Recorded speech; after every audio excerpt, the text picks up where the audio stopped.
quando eu falo de se sentir abraçado, muitas vezes nós não temos o contato que deveríamos ter. Às vezes as pessoas precisam mais diálogo, mais conversa, conhecer as pessoas, conhecer a sua necessidade, conhecer o motivo das suas orações. Isso é muito importante para a igreja crescer, uma unidade saudável, onde nós possamos saber por que devemos orar por cada um, não orar por orar. Então hoje nós temos um livro de oração colocado na mesa de entrada, e nesse livro você pode colocar o seu nome. Se você deseja, ao lado do seu nome, você pode colocar lá, né, numa palavra, eu diria, né, diabetes, depressão, né, enxaqueca. Qual o problema mais direcionado para que a gente possa orar direcionado, saber o que você está passando, né? Não como forma de difundir a tua vida, não é esse o nosso interesse. Nosso interesse é levar ao Senhor a tua necessidade, a tua dor, a tua angústia, para que o Senhor possa, através das nossas orações, como intercessores, atender às tuas necessidades. Amém? Então, quando você se sentir meio aquém, tem pessoas que às vezes entram na igreja e por um tempo, talvez por ninguém abraçá-las, por ninguém querer saber quem são, né? Como vieram, de onde vieram, não deixe passar essa oportunidade. Você que é obreiro da casa do Senhor, quando você vir entrar alguém, já vá nessa pessoa, abrace ela, pergunte o nome, né? Já esteja em contato para que essa pessoa se sinta amada, porque muitas pessoas se sentem abandonadas e precisam desse carinho, né? Somos uma família, amém? Eu costumo dizer que quando Jesus multiplicou os pães e os peixes, ele ficou sabendo através do seu discípulo André, que havia uma criança que tinha 5 pães e 3 peixinhos, mas não tinha como saber se um não se relacionasse com a dor do outro. Ali, na verdade, eles sabiam que todos estavam com fome. E como sabia? Os discípulos andavam no meio da multidão, buscando saber qual era a necessidade de cada um e qual era a dor de cada um. E isso seria hoje o trabalho da igreja. Amém? É que hoje os crentes, quando ficam sabendo alguma coisa da vida do outro, geralmente ainda espalham ao invés de cobrir o nu. Esse é que é o problema. Mas nós precisamos ensinar a igreja a ter essa condoência com o próximo, esse amor ao próximo, né? Então é muito importante que a gente saiba. Por quê? Porque gerando uma necessidade, algumas pessoas do nosso meio podem até ser quem suprem ela, ou até mesmo a mão estendida para um momento de dificuldade. Eu vejo aquela criança, aquele menino com 5 pãezinhos e 3 peixinhos dentro de uma sacolinha, e os discípulos, sabendo disso, quando Jesus disse: quantos pães tendes? André saltou na frente e falou: tem um menino entre nós que ele tem 5 pães e 3 peixes. E aí Jesus disse: trazei-me. E aí ele pôde abençoar o pouco, entregar na mão dos discípulos e multiplicar entre as multidões. Aleluia! Então é muito importante saber o que cada um carrega, o que cada um tem. Às vezes um tem oração, outro tem abraço, outro tem, sabe, uma palavra. Às vezes você é uma pessoa notada em dar uma palavra de abertura e nós não sabemos. Ah, pastor, tem que ser ungido. Nós somos ungidos do ventre, mas há necessidade de um título? Eu acho que não, irmão. Eu acho que há necessidade de arrependimento e santificação. Nós precisamos nos arrepender. Eu duvido que uma pessoa que seja notada no seu pecado tenha coragem de estar à frente de um altar sabendo que está em pecado deliberado, em pecado contínuo, em pecado praticado. Eu acredito que todo aquele que se achega a Deus, se achega com temor, reverência e principalmente arrependimento. Amém? Ainda que sabemos que muitos praticam isso, mas vamos ter a fé que não aqui, não entre nós. Amém? Louvado seja. Às vezes a gente deixou gente pelo caminho que merecia a nossa atenção. Ah, mas era gente ruim. Eu não posso olhar para isso. Não é permitido o julgamento. Com a mesma medida que julgares, sereis julgados, e com a mesma medida que condenares, sereis condenados. O julgamento temerário é proibido, está na Bíblia. Então, se eu quero cumprir a Bíblia, eu tenho que cumprir isso. E eu queria trazer um pouco disso, de arrependimento. Eu fico imaginando Jesus, sabe Jesus, ele faz algo tão lindo. Vamos, antes de ler essa leitura, eu queria que você lesse comigo Jeremias 17:13.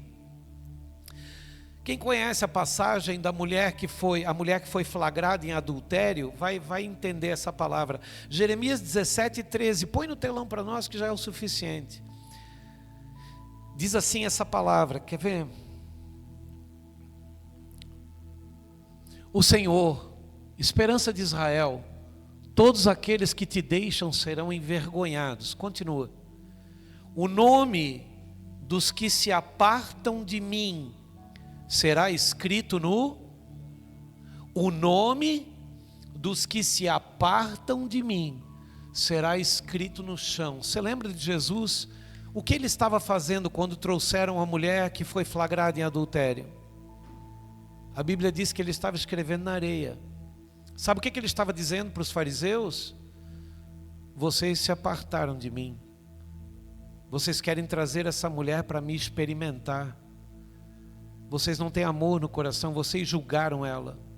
Vocês querem ver ela apedrejada. Vocês vão se alegrar na morte dela até que ela morra sangrando diante de vocês. Mas foram vocês que se deitaram com ela. Ela só é uma adúltera porque vocês praticaram o adultério com ela.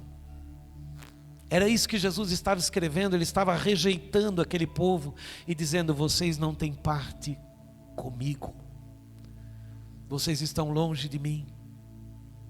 Irmão, você não faz ideia. Você pode ter praticado tudo certo na tua vida, você pode ter sido uma pessoa fiel, leal, uma pessoa que paga tuas contas, uma pessoa que põe tudo em ordem, uma pessoa que dá bons conselhos para os teus filhos. Você pode ter criado filhos honrados, você pode ter honrado tuas propriedades, ter vindo na igreja assiduamente, um bom dizimista, um bom ofertante. Mas se você ainda pratica julgamento, você está fadado à ruína. Eu estou aprendendo, irmão, a dominar a minha própria língua, porque eu tinha muito julgamento. As igrejas querem botar Judas no inferno, porque Judas traiu Jesus, ele tem que estar no inferno. Parece uma alegria colocar alguém no fundo do poço. Parece uma alegria condenar alguém, destruir a vida de alguém. Não, irmão, nós temos que nos converter. Jesus tinha todo o poder no alto daquela cruz, pregado naquela cruz. Ele tinha todo o poder para fender a terra, engolir o povo e acabar com tudo. Ele é o próprio Deus. Mas ao invés disso, ele disse: perdoai, Pai, eles não sabem o que fazem. Ao invés disso, ele absolveu aquele povo que estava embaixo ali, diante dele. Ele absolveu cada um de nós pela sua crucificação. E se nós não aprendermos isso, vai ser muito difícil. Recentemente nós fomos caluniados, atacados, perseguidos. Mas nós viemos ali, chamamos as pessoas, sentamos com elas e dissemos: nós te perdoamos. Pastor, essas pessoas pediram perdão? Não. Mas nós perdoamos. Independente de elas quererem ou não o perdão, nós perdoamos. Amém?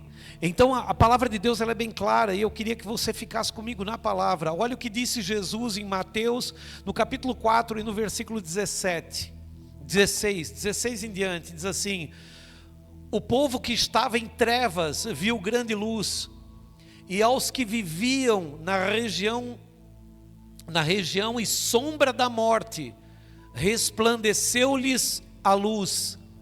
Daí por diante, passou Jesus a pregar e a dizer: arrependei-vos, porque está próximo o reino dos céus. Aleluia! Amém? Você está aqui, amém? Arrependei-vos. Arrependei-vos significa eu lutando contra mim mesmo, contra as minhas próprias iras, até que eu me arrependa por completo. Não é um Deus que desce e me concede arrependimento. Sou eu que luto para me arrepender de todos os males que eu cometi na minha mente, na minha vida, na minha alma, no meu coração. É uma luta interior, pessoal, particular, para você se salvar. Mas não é Deus que me salva, Ele já te salvou, irmão. Está consumado. Ele já te salvou, Ele já me salvou, não há mais nada. Ele disse que Ele pagou tudo na cruz e que nenhum escrito de dívida há contra nós, acabou. Mas nós nos perdemos e agora nós precisamos nos salvar, buscar novamente pela nossa salvação. Você está entendendo, amém? Mas mas há algo mais. Há algo mais a ser dito acerca. No capítulo 3 e no versículo 8, João estava pregando no deserto para uma multidão e ele diz uma frase que nós devemos guardar. Ele diz, João 3,8: produzi, pois, frutos dignos de arrependimento, e não comeceis a dizer entre vós mesmos, temos por pai a Abraão, porque eu vos afirmo que destas pedras Deus pode levantar filhos de Abraão. Aleluia! Sabe o que estava dizendo a palavra? Produza frutos. Você precisa produzir. Você é árvore plantada pelo Senhor. Ele colocou você na terra para que você frutificasse. E frutificar não é ter bens materiais. Dar fruto de justiça. O fruto do Espírito é paz, amor, longanimidade, paciência, bondade, benignidade, domínio próprio, mansidão. Eu preciso atribuir as sementes do fruto do Espírito e caminhar no fruto do Espírito. Eu preciso produzir o fruto do Espírito. Quando ele diz produzir frutos de arrependimento, e não comeceis a dizer, eu tenho por pai Abraão. Sabe o que ele está dizendo? Não comece a dizer, não, mas eu li a Bíblia, conheço ela toda, não, mas eu tenho conhecimento e causa do que está escrito. Isso não vai lhe adiantar de nada. Você pode ler a Bíblia 5, 10, 15 vezes. Eu escrevi a Bíblia, irmãos, numa máquina de escrever aos 10 anos de idade, até os 13 anos. Eu ganhei uma máquina, nós éramos extremamente católicos. E eu ganhei, na minha primeira comunhão, eu ganhei uma maquininha de escrever. Os mais antigos vão lembrar, ela tinha uma caixinha de plástico, se chamava Remington 15. Era uma caixinha laranja que vinha, e a gente apertava 2 botõezinhos, tirava uma capinha de cima. Naquela época era muito comum a gente fazer curso de datilografia. E eu tinha feito curso de datilografia, e eu gostava muito de digitar as teclinhas sem olhar. E aí naquela noite, quando eu fiz a primeira comunhão, eu ganhei uma Bíblia folhada a ouro, daquela bem grossa, aquela que os homens passavam na varanda das casas vendendo, vinham com aquelas Bíblias e vendiam, dizendo que a Bíblia era folhada a ouro. E aí a minha mãe havia comprado uma daquela e tinha me dado de presente de primeira comunhão, e o meu pai tinha me dado a maquininha de escrever. Como a minha mãe trabalhava numa camisaria, ela trazia caixas com aquela seda que ia no meio da camisa. Ela trazia caixas e caixas de camisas cheias daquela seda, porque eu sou desenhista e eu gostava muito de desenhar. Então ela trazia para eu desenhar. Só que no dia que eu ganhei a Bíblia, a máquina, e eu tinha os papéis, eu olhei para minha avó, que era macumbeira. Eu falei, vó, tu dita e eu escrevo. E a minha avó falou, tá bom. O dia que eu contei isso para minha esposa ficou olhando para mim como quem disse, conta outra. Passou um tempo, meu pai ligou para ela e falou assim, pergunta para o Nilton, se ele quer essa montoeira de caixa de camisa, que ele escreveu a Bíblia inteira, e está aqui debaixo do nosso assoalho, e eu quero fazer uma limpeza, pergunta se ele ainda quer, ou se eu posso jogar fora. A minha esposa tirou o telefone da orelha, olhou para mim e falou, tu escrevesse a Bíblia inteira? Eu falei, todinha. A minha avó macumbeira não se converteu, irmão. Irmão, ler a Bíblia não converte ninguém. Praticar a Bíblia converte. Aleluia! Eu posso ler quanto eu quiser. Eu posso escrevê-la. Não converte. O Espírito Santo não desce porque eu conheço. Ele desce porque eu pratico. Se eu só conhecer, eu ainda estou fadado a um destino terrível, porque a quem muito é dado, muito será cobrado. Quanto mais eu sei e menos eu pratico, pior eu fico. Aleluia! Então eu escrevi tudo, mas não sabia nada. Hoje eu entendo por que eu lembro de palavras da Bíblia durante a pregação, porque o Espírito Santo vos ensinará todas as coisas e vos fará lembrar daquilo que deve saber. Está escrito que é Ele que ensina, e está escrito que é Ele que faz lembrar. Aí eu falei para minha esposa, diz para o pai jogar fora, porque agora está tudo dentro de mim. Eu não preciso mais de papéis para buscar o que eu fiz. Aquilo ali foi por um tempo, não precisa mais. Pode queimar, pode jogar fora. Ah, mas seria tão bonito guardar. Meu irmão, era muita caixa de camisa, tem que ter um depósito. Aleluia! E nós fizemos. Isso não muda a tua vida, o que muda a tua vida é praticar a justiça. Por isso a Bíblia manda, arrependei-vos. É você que tem que se arrepender. E não comece a dizer, temos por pai Abraão, eu tenho a palavra que é a minha paternidade, ela me cobre. Não. Porque se Deus quiser, Ele levanta filhos das pedras, Ele levanta filhos de Abraão. Ele não precisa de nós com sabedoria, Ele precisa de nós com o coração rendido. Que nós venhamos a reconhecer que nós precisamos ajudar. Irmão, 2 Coríntios, capítulo 1, versículo 3. 2 Coríntios, me ajude, Espírito Santo. É isso? É. 2 Coríntios 1:3, amém. Obrigado, Espírito Santo. Olha o que diz 2 Coríntios 1:3. Dá um minutinho para você abrir. Quem tem Bíblia aí?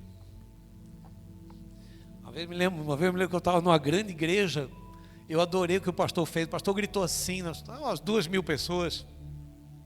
Quem tem Bíblia aí? Todo mundo levantou a mão, uma festa. Aí ele falou, quem lê a Bíblia? Só metade levantou. Aí ele gritou, quem vive o que lê? Aí só um lá atrás. Fala a Deus, é isso aí. Ninguém. Ele falou, não adianta ler se você não quer viver. Aí foi um alvoroço dentro daquele lugar. Mas é verdade, irmão. É verdade. Você já esteve numa casa, quando nós era católico, irmão, não tem nada contra, pelo amor de Deus, mas a gente deixava a Bíblia aberta no Salmo 91, até ficar grosso de poeira, irmão. Você já leu o Salmo 91? Aquele que habita debaixo das asas do Altíssimo, ele fala de proteção e de guerra espiritual.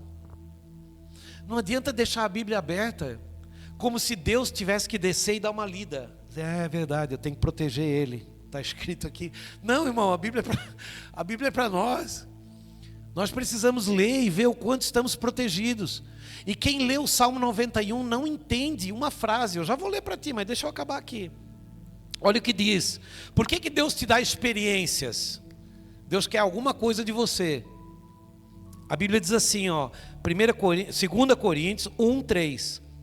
Bendito seja Deus e Pai de nosso Senhor Jesus Cristo, o Pai de misericórdias e Deus de toda consolação. É Ele que nos conforta em toda a nossa tribulação, para podermos consolar os que estiverem em qualquer angústia, com a consolação com que nós mesmos somos contemplados por Deus. Ou seja, Deus me deixa passar para eu adquirir experiência para ajudar quem está passando. E eu me lembro disso. Minha mãe morreu de câncer, eu tive toda a experiência. Um dia encontrei um menino chorando. O que foi, querido? Minha mãe está morrendo de câncer. Falei, vem cá.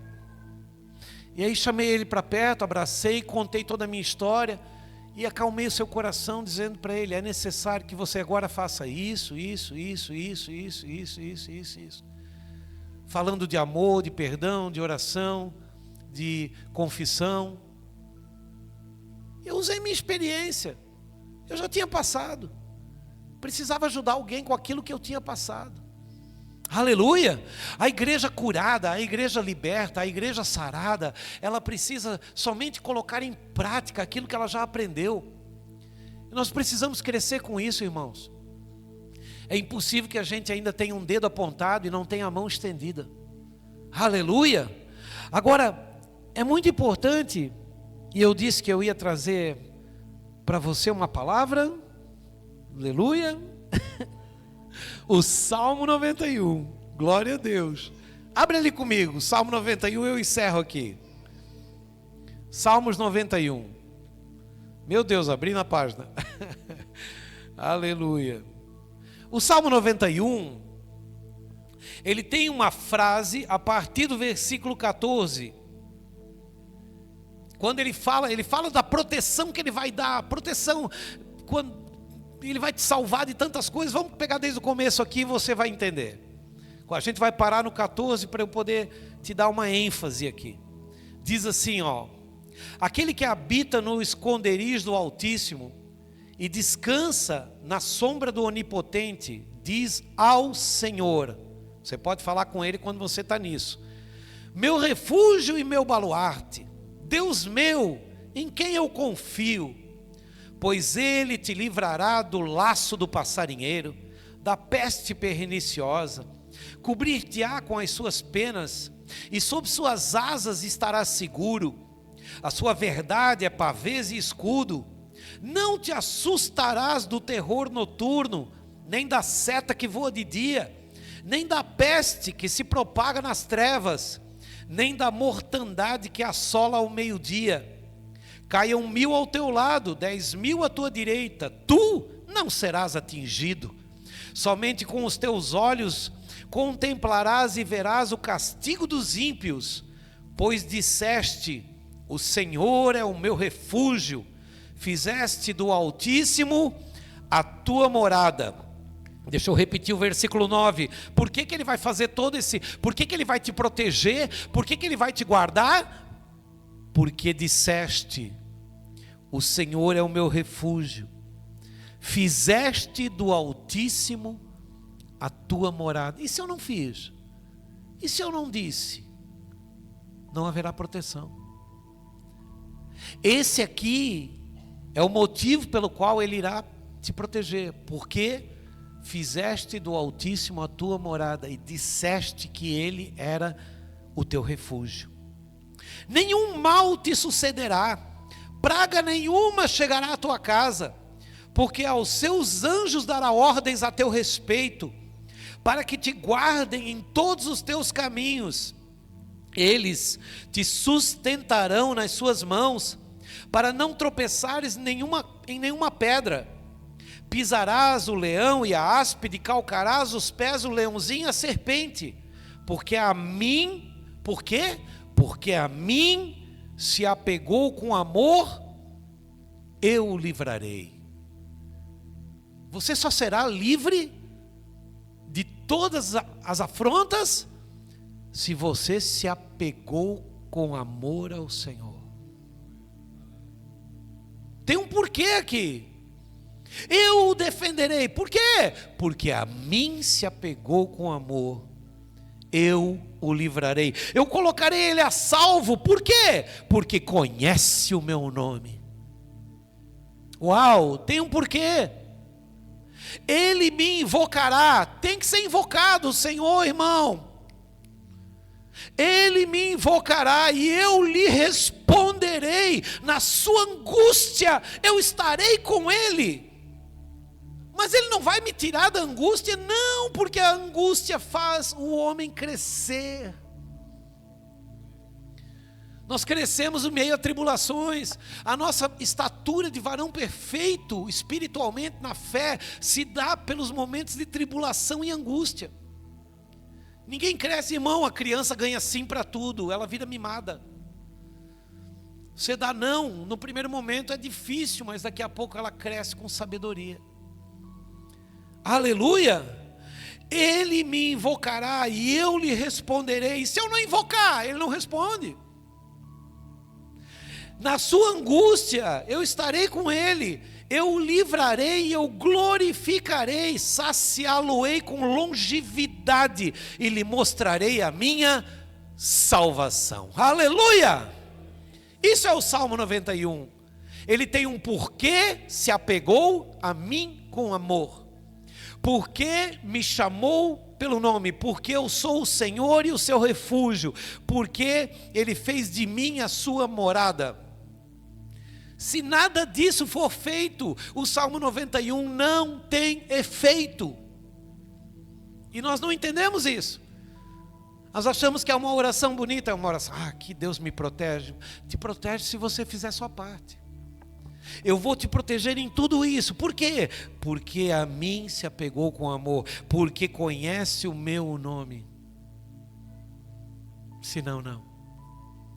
Eu sempre vi a Bíblia como uma proposta muito bem feita, não uma imposição, mas uma proposição. Deus não impõe, Ele propõe. Se você aceitar e você fizer a sua parte, Ele vai fazer a dele. Ele fará a dele. Ele é fiel e justo para fazer infinitamente mais do que pensamos ou pedimos, segundo o seu poder que opera em nós. Aleluia! Amém? Você recebe essa palavra, amém? Vamos aplaudir o Senhor bem forte, se você entendeu. Aleluia!